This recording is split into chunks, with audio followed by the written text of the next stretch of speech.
When I was 18, I worked part-time as a janitor at my old high school during summer break. I had shifts during the day and sometimes late into the night, up to midnight, depending on how much money I needed. One night, my supervisor, Tom, had to leave early, so I was left to finish up and lock the building by myself. I actually enjoyed being alone at night in the school. Less work, more time to relax or leave early and still get paid. Before leaving, Tom asked me to return some folding chairs from the gym to the storage room in the basement. The basement wasn't exactly welcoming. It felt more like a warehouse, dim lights, old art supplies, and mannequins covered with dusty white sheets. I dropped off the first set of chairs and went back upstairs for more. When I came back, I noticed one of the mannequins was uncovered. I was sure it had been covered before. I texted Tom saying, "I think someone's in the basement." He replied, "What do you mean?" I told him about the cloth being moved. He said no one else should be there. That's when I saw something terrifying, a cloth in the dark corner of the room, and it was moving. Slowly. Someone was underneath it. I bolted upstairs and locked the basement door behind me. Tom told me to call the cops, but I begged him to just come back. He refused and told me to be a man. So, against my better judgment, I returned to the basement. But whoever was under the sheet was gone now. Then came the worst part. I heard loud metal thuds above me. I looked up and saw dents forming in the air ducts overhead. Someone was crawling inside the vents right above me. I didn't stick around to see what would happen next. I ran, locked the building, and went home. The next day, I only told Tom part of the story. I said I thought I saw someone, but they were gone. It was my last week on the job anyway, and I never went back.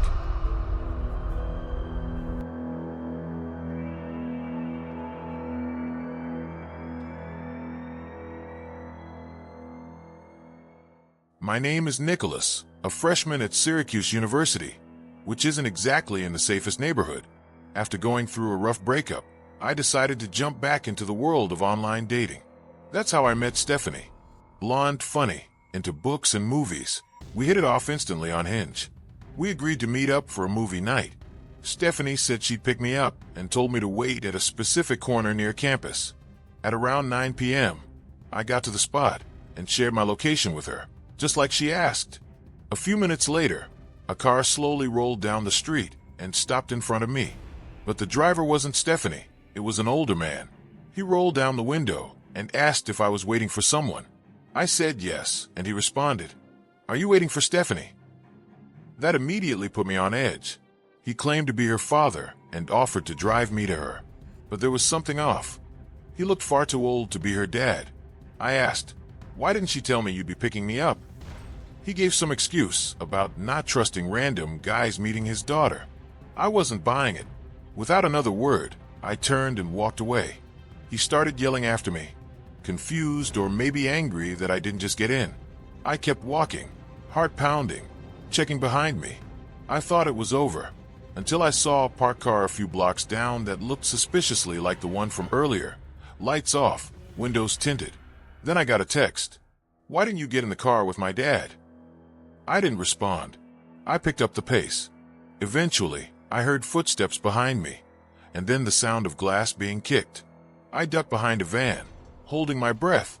That's when I saw him, the same old man creeping between two cars, muttering something like, "Come back, I'll take you to her." He was maybe in his 60s. No way he could catch me if I ran. So I ran. Hard. Back to campus. I made it to my dorm, out of breath, terrified. I thought I was safe, until I got one last message from that number. "You're a little piece of __. You're lucky you got away. I would have strangled your ugly ass." I still have the screenshot. I messaged back, letting him know I was reporting it to the police, then blocked him.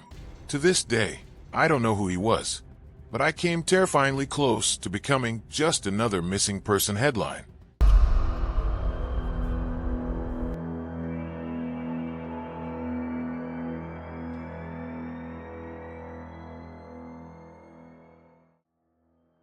I was house sitting for my grandmother one weekend while she was in Florida with some of her church friends.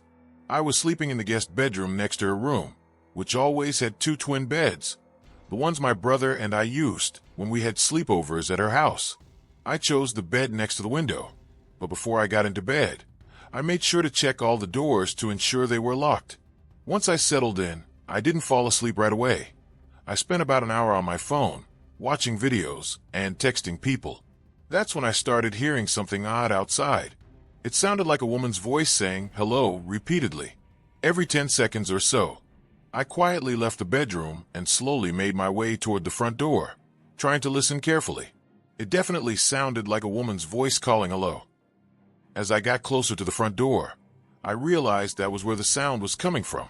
My grandma's front door doesn't have a peephole, but the windows in the dining room gave a clear view of the front porch. I went over to the window and tried to peek through the blinds without being obvious, but I guess I wasn't discreet enough.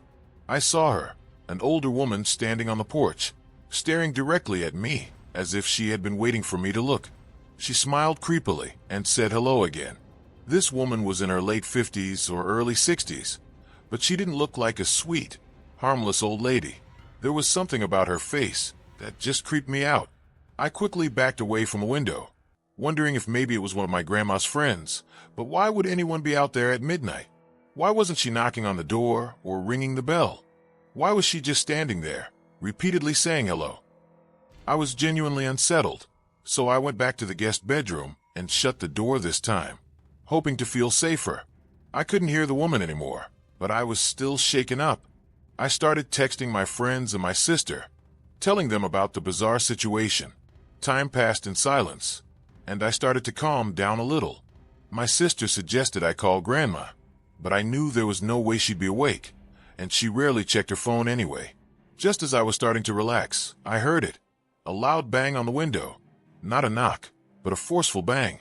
I felt a surge of adrenaline, and my body went into fight or flight mode.